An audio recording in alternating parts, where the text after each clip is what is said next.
သိရင်ခက်ခဲနိုင်တဲ့ကိစ္စတစ်ခုပါဒါကတော့မိမိသုံးနေတဲ့ data တွေပါတဲ့ဒီက partition တွေမှာအရေးကြီးတဲ့ data တွေပါလို့တော့၎င်းဒီ data တွေဒီ partition ကြီးတစ်ခုလုံးပျောက်နေတဲ့အခါမှာတော့၎င်း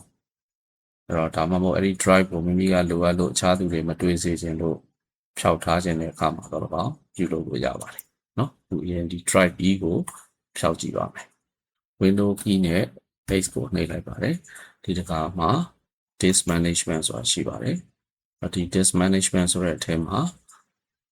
ဒါ drive E ကိုတော့တွေ့ပါပြီဒီ drive E ရဲ့နေရာမှာ right click ထောက်မယ် change drive letter and path ဆိုတာပြောမယ်ဒီနေရာမှာဒီ drive letter ကို remove လုပ်မှာဖြစ်ပါတယ်နော် remove လုပ်မယ်ဆိုရင် yes ပေးလိုက်ပါတယ်ဒီတစ်ခါကြာလို့ရှိရင်ဒါဆိုရင်ဒီမှာ drive letter ပျောက်သွားပါပြီ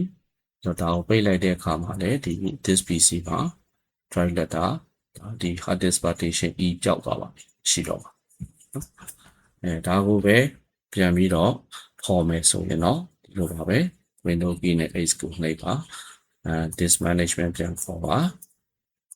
ပြန်ခေါ်ပြီးတဲ့အခါမှာစောစော drive letter မှာပဲပြန်ထောက်ပြီးတော့ change drive letter and path ဆိုတာရှိတယ်ဒီနေရာမှာဒီကောင်ကိုခုနကနာမည်ပဲဖြစ်ဖြစ်တခြားကြိုက်တဲ့နာမည်ပဲဖြစ်ဖြစ်ပေးထားလို့ရပါတယ်နော်ဒါ E ပဲပြန်ပေးလိုက်မယ်ဆိုရင်ဒါ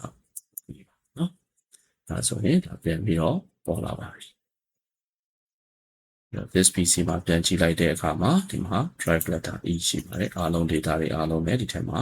intact ပါပဲနော်ဒီလိုနည်းနဲ့မိရဲ့ရေးကြီးတဲ့ hard disk partition တွေကို